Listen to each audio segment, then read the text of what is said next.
Tennessee is now open pursuant to adjournment. All who have business before this court, draw near, give attention, and you shall be heard. God save the United States, the state of Tennessee, and this honorable court. Be seated, please. Good morning. Morning.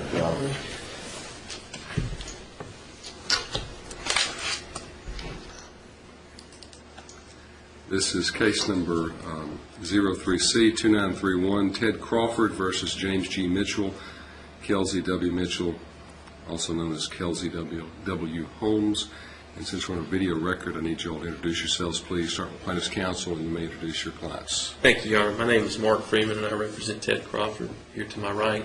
Your Honor, he is deaf, completely deaf in his right ear, so I felt it appropriate for me to sit on this side. That's okay. There's no required seating arrangement at any of the tables.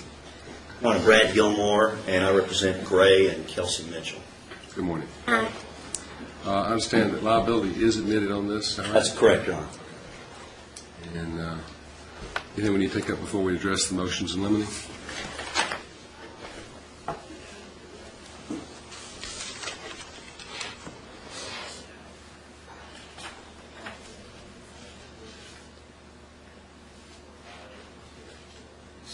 These are in no particular order. Dealing with the economic damages expert, Mr. Menzel. Yes, Your Honor. I'll start with that one with the court's permission. I don't know if the court's had a chance to read this, but Your Honor knows that you have a gatekeeping function under McDaniel and the Stevens case, and that part of that function is to assure yourself that the basis of the opinion adequately supports the conclusions. We contend that Mr. Menzel's opinions should be excluded from evidence, and I've set forth three main reasons for that in my brief. First of all, he's made an assumption based upon the 5% impairment rating by Dr. Howell that automatically equates to a 95% ceiling on Mr. Crawford's earnings ad infinitum into the future with no end in sight. He has not read any kind of literature to support that. He's just made that assumption based on the impairment rating. That is not a scientific type thing. There's no basis for it. There's a disconnect between a medical impairment rating under the AMA guides like Dr. Howell has given and an assumption that can be quantified into a ceiling on future earnings. He has also used a computer program, and I don't know if the court's had a chance to read his affidavit. I received his affidavit and an updated report late yesterday, I think his deposition makes clear that he used this computer program called PC Economist to do most, if not all, of his calculations. Now, yes, he has checked the math himself, but for household services in particular, that's another reason that we contend that his opinion doesn't pass muster under the applicable rules and case law. First of all, household services isn't recoverable as such as an element of damages. It might factor into some recoverable element of damages, but there's not a jury instruction or a line item on the verdict form for household services in particular. But even if it is subsumed in some other recoverable element of damages, all Mr. Menzel did was use a computer program, go to a drop-down menu is what I'm understanding, and select some activities that Mr. Crawford did, such as yard work, and let that program run the numbers. And in his deposition, it's clear that he didn't really understand those numbers. He chastises me in his affidavit for saying that he used hourly rates for household services as high as $72.02 an hour. But if you look at his report, that's exactly what it says. It has an hourly rate, various hourly rates, all the way from, I think, in the $20 an hour range, all the way up to $72 an hour for household services.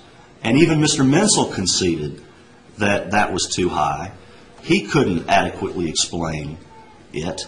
And then late yesterday, I got a supplemental report wherein the damages from this soft tissue injury rear-end collision have gone down from $1 million, according to Mr. Menzel, to $921,874. But if you look at the household services portion of that, which is on page 20 of his revised report, he has assumed that Mr. Crawford can perform no household services whatsoever following the accident. And there's just no basis for that assumption. Per the Stevens case, there's a disconnect or an analytical gap between the proof and the medical testimony and the assumptions that he's made. He has also used the wrong figure for medical expenses. He's included inappropriate elements. He's included elements to which no physician has testified and are the bases of other motions in limine. He has massage therapy costs. He has costs for a chiropractor that Dr. Howell could not say was reasonable and necessary in his report. He has his own fee as damages in his report. He has costs that are based on a loss from the alleged forced sale of assets, such as Mr. Crawford's boat and his moving expenses and all this stuff that we say, and we have other motions in limine on this, doesn't come before the jury at all. In his affidavit, he tries very hard to bolster his opinions and set forth the bases upon which they would satisfy McDaniel and Stevens. And in paragraph 5 of his affidavit, he says, "I'm attempting to aid the jury in determining a fair amount of compensation for Mr. Crawford's impairment in this case." So he seems to have shifted from lost earnings to impairment. And then he says, "My opinion of a fair amount to compensate Mr. Crawford for his permanent impairment is $142,000, $686. That's, first of all, that's different than anything he said in his report. I got this at 4:30 or 4 o'clock yesterday afternoon. Secondly, there is absolutely no explanation in this affidavit or in his report of how a 5% impairment translates into $142,000. He goes on in paragraph 5B of his affidavit to opine that it is more probable than not that his income will not reach his pre-accident level, but he furnishes no basis for that opinion. We've talked about the household services issue. In an attempt to bolster the credibility of the PC Economist program that he used, he says that 2 attorneys in Nashville are current users of the program.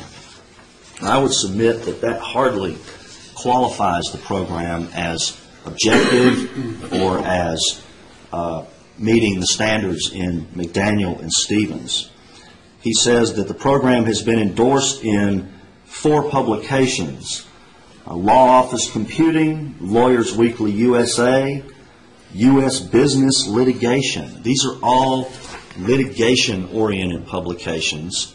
This is in paragraph, I believe it's 6B of his affidavit.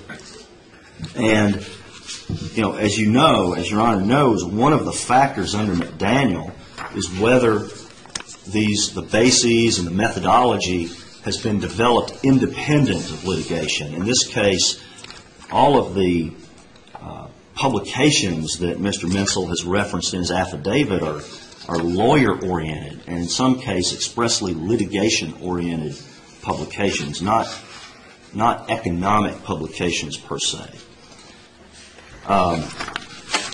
So basically, for those reasons and the others that are set forth in my brief, as well as the fact that I just got this yesterday, and it has the deficiencies I've cited, we submit that Mr. Mensel's opinion should be excluded from evidence.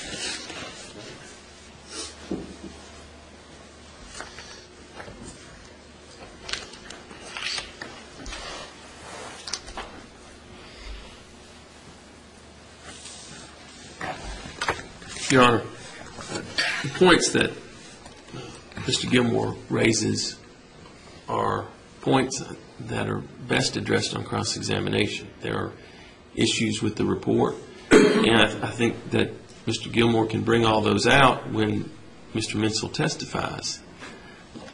I'm not an economist, I'm not an accountant, and therefore I requested that Mr. Mensel file an affidavit in response to Mr. Gilmore's motion in limine. And that affidavit, I believe, addresses most, if not all, the points that Mr. Gilmore has raised. Quite frankly, one of the most difficult things for a lawyer to do when addressing a jury is to discuss permanent impairment. And I've tried numerous cases and have dealt with that issue in different ways. And in this particular case, because of Mr. Crawford's back injury and his continued complaints and symptoms that have had an impact on his ability to work, we came to the conclusion that we needed someone to come in and try to quantify that. Simply getting in front of the jury and just saying he has a 5%, ladies and gentlemen, try to put a figure into that, that wasn't going to be an appropriate way to deal with that issue in this case. And so we went and talked to Mr. Mensel, and he provided a report to help aid the jury in doing that. And now Mr. Gilmore doesn't like the figures and wants to exclude his testimony. And my position is that all the things he brought up are perfect for cross-examination purposes. But as far as the judge, as far as the court's concerned, as a gatekeeper, I think we've established that he is qualified to testify, and that his opinions would be helpful to the jury on that issue, as well as the lost income issue. And even if the court has questions about certain issues, quite frankly, I don't think there's enough basis to wipe out his opinion entirely. Only a portion of his total dollar amount that he's going to testify about has to do with the 5%. And if the court is leaning toward striking any of his opinions, I'd ask that that be done after he has an opportunity to come into this court under oath and set out his qualifications and let the court hear that itself. Thank you.